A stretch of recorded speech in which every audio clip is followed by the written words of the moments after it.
الحمدللہ رب العالمین والصلاة والسلام علی سید المرسلین اما بعد فاعوذ باللہ من الشیطان الرجیم بسم اللہ الرحمن الرحیم الصلاة والسلام علیک یا رسول اللہ وعلی آلک واصحابک یا حبیب اللہ الصلاة والسلام علیک یا نبی اللہ وعلی آلک واصحابک یا نور اللہ۔ میٹھے میٹھے اسلامی بھائیوں اور مدنی چینل کے ناظرین، اس سلسلے میں قرآن پاک کی ایک آیت کو اور اس کا ترجمہ اور اس کی تفسیر کو ہم شامل کرتے ہیں اور اس کی برکتیں لینے کی کوشش کرتے ہیں۔ ان آیتوں کو اس سلسلے میں شامل کیا جاتا ہے جس پہ رب عز و جل نے ایمان والوں سے خطاب فرمایا ہے۔ تیار ہو جائیے، توجہ کے ساتھ آپ نے ہمارے سلسلے میں شامل رہنا ہے، بلکہ مدری مشورہ بھی دوں گا کہ اگر یہ آڈیو کلپ یا ویڈیو کلپ آپ تک پہنچے تو ہو سکے تو اسے فارورڈ کیجئے اور قرآن پاک کے نور کو پھیلانے کا ذریعہ بنیے۔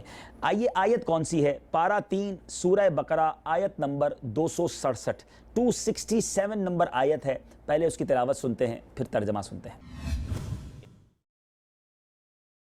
یا ایہا الذین آمنوا انفقوا من طیبات ما کسبتم ومما اخرجنا لکم من الارض ولا تيمموا الخبيث منه تنفقون ولستم بآخذيه إلا أن تغمضوا فيه واعلموا أن الله غني حميد۔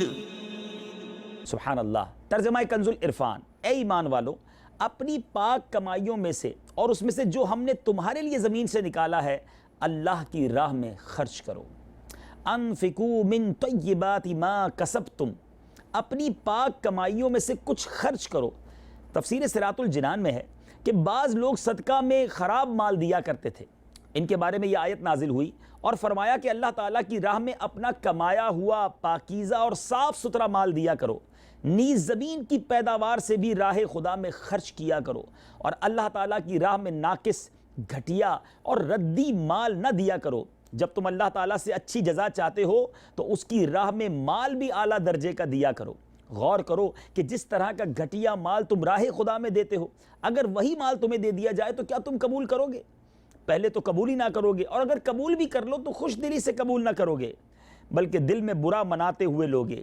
جب اپنے لیے اچھا سوچتے ہو تو پھر راہ خدا میں خرچ کیے جانے کے بارے میں بھی اچھا سوچا جائے۔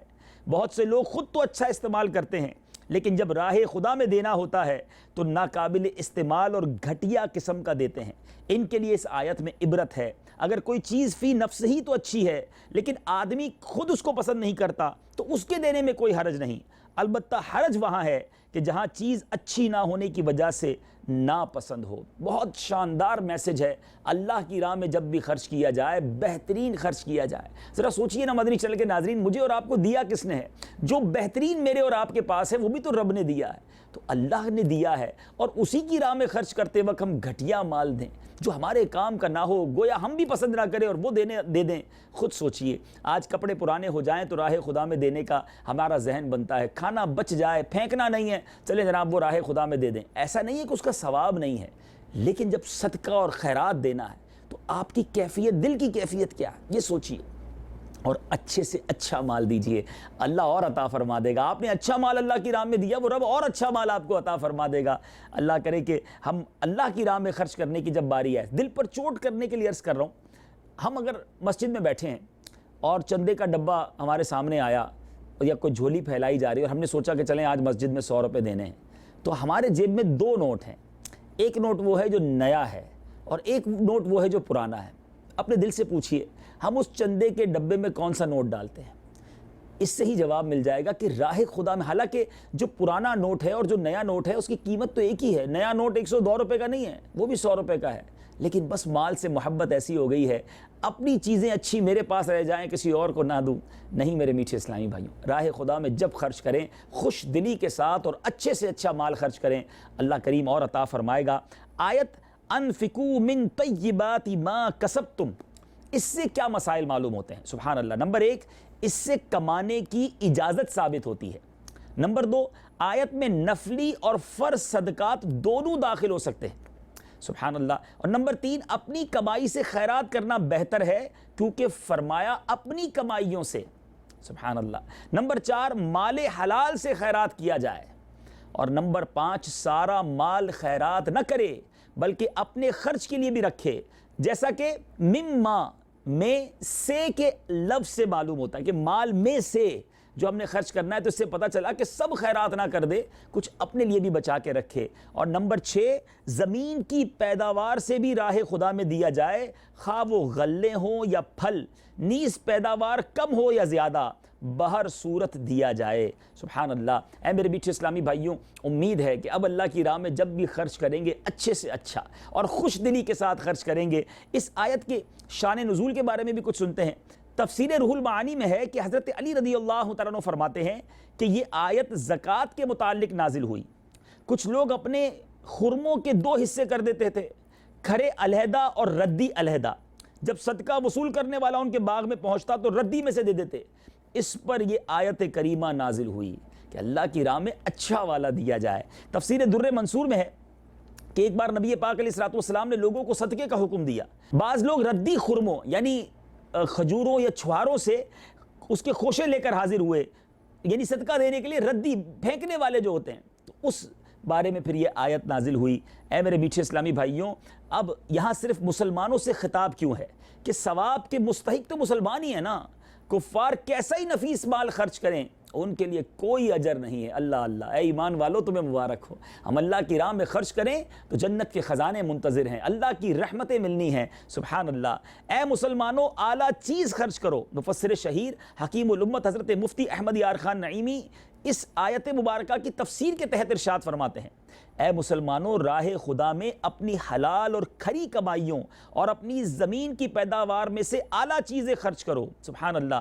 مزید فرماتے ہیں ردی اور حرام چیزوں کے خیرات کرنے کا ارادہ بھی نہ کرو کہ تم خیرات تو ردی میں سے کرو، اور اگر تمہیں کوئی ردی چیز ہدیہ دے اور یا تمہارا حق ردی سے ادا کرے تو تم کبھی بھی اسے نہ لو.